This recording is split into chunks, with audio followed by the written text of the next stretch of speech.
Hello and welcome to my Path of Exile build diary, where I play some builds that were floating around in my head for a while now, or just some builds that I saw from other players that I wanted to try myself. Today I will be playing a Blade Vortex build because its playstyle is one of the most fun playstyles there is in the game right now, in my opinion. You cast your Vortex, run into a pack, and if you invested enough into your build, the whole screen just explodes in nice colors. Initially I wanted to play this build on a Paladin, because I thought that the 3 free auras from the Elemental Valiants paired with some Warcry stuff would be fun with it. But after leveling until Act 9 I decided that this is not going to be a pleasant experience. So I decided to make a Blade Vortex Surfcaster, since it seems to be really popular, this event, and I already had a level 91 Shadow lying around that I wouldn't have to level first. As you can see, I already bought most of the stuffs that I need, but there is still some crafting to do. First, the chest. I decided against just buying a finished one, because a nice sacrificial garb with elevated explode starts at like 40 divs this event. I already have a sacrificial garb here with the explode mod, but I still have to elevate the mod first.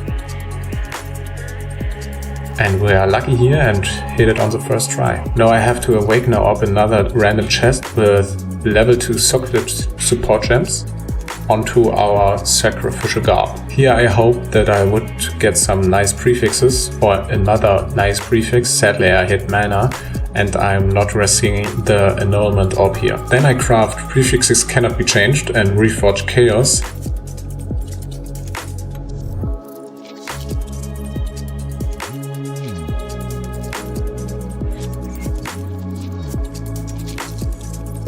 But I tried it a few times and I did not get any good suffixes here, so I just settled after 5 tries with T3 Chaos Res. I need 100% conversion to lightning / cold, so I bought these gloves here for around 10 or 12 div I think. Now I just need to elevate the lightning conversion implicit to 35%.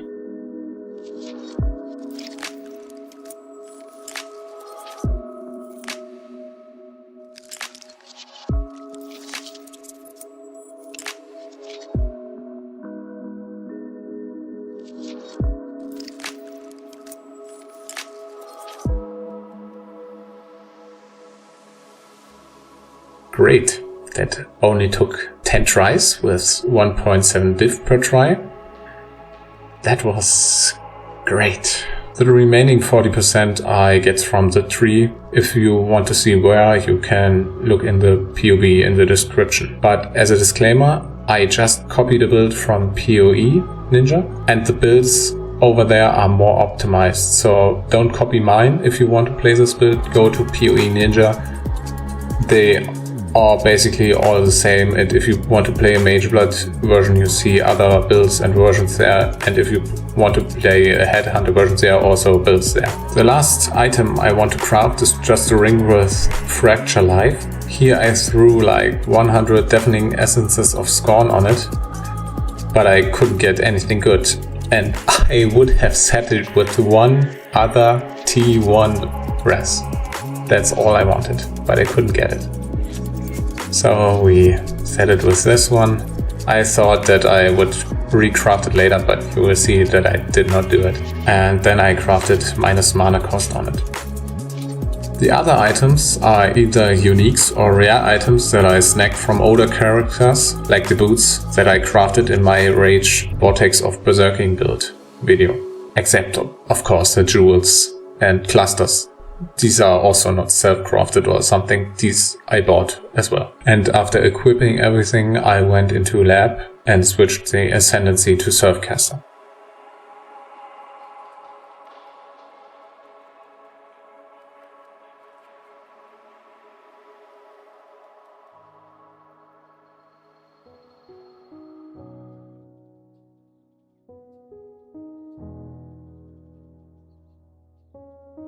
Something that I want to note here, because you will see it in the POB anyway, I am not rest capped at this point, but I'm using Eyeris and with it I was fine with the rest, since the build is a mapper anyway, so the flask is always in use.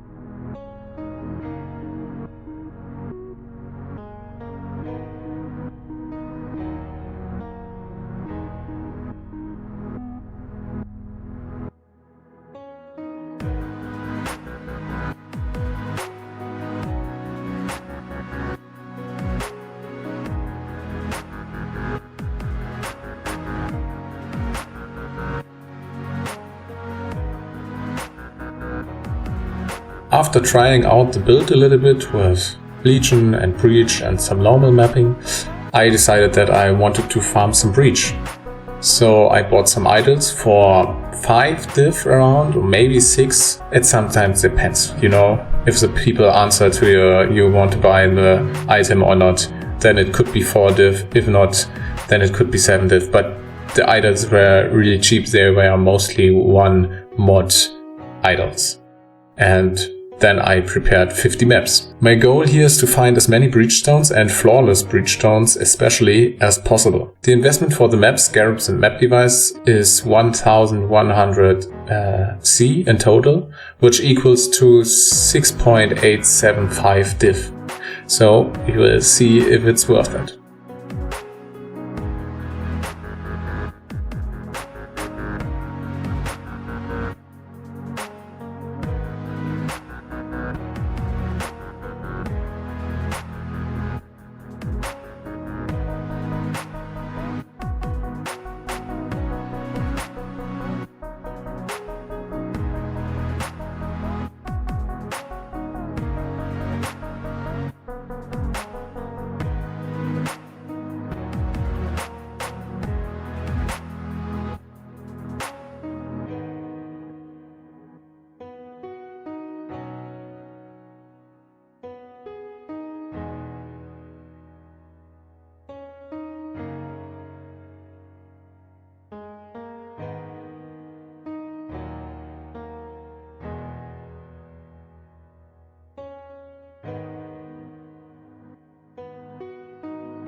During my maps I also found 1 starful crater, and let me tell you, trading 20% for 3 runes is not worth it.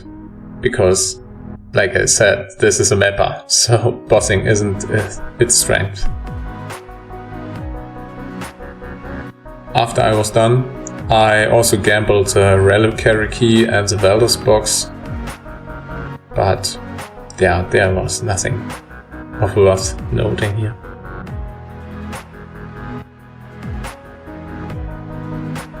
Now we come to the interesting part, the Breachstones. I dropped around 118 Breachstones, but as you can see I also picked up some splinters, but these were mostly Chayula splinters and some others by accident because I thought they were Chayula splinters. Of these 118 Breachstones, 18 are flawless, which makes the drop rate 15.24%, and since I have 15% chance to drop a flawless Breachstone, I was on the luckier side. Just a little bit, but it was a little bit lucky. Especially since I also picked enough splinters to get a few stones, so my drop rate was closer to 16%, I would say. Now, on to my profit calculation. I already said I invested 6.875 div. The Chayula Breachstones are 40C, which equals to 4.75 div.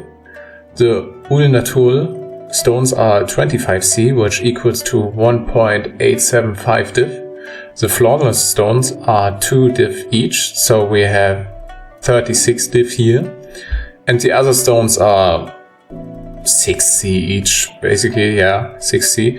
So we have 2.5 div. This means I made 38.25 div profit in just under 4 hours, which equals to around 9 to 10 div an hour from just the Breachstones alone. One has to mention, profit-wise it's fine, I guess. It's not ghosted Exile farming, yeah, I get that, but the investment is way lower, and the build entry requirement is way lower. And if you think about the fact that I also dropped the Divine and 5 Exalted, I think, that could have been Divines, the profit is actually way higher, or at least a little bit higher. And also the profit isn't what I was really aiming for here. I wanted to play Blade Vortex build and see some screens explode. And that I accomplished. That's why the farm was really fun, actually. I mean, the screen explodes. I don't know how it's with you, but it activates certain neurons in my brain sometimes. But this was it with the build already, since I have some other video ideas and I just wanted to play a little bit of Blade Vortex. I hope you enjoyed the video, and if you did, consider liking or subscribing. By the way, if you like these kind of videos where I farm a certain sample size of something and show you the profit that I made, let me know in the comments, and see you next time.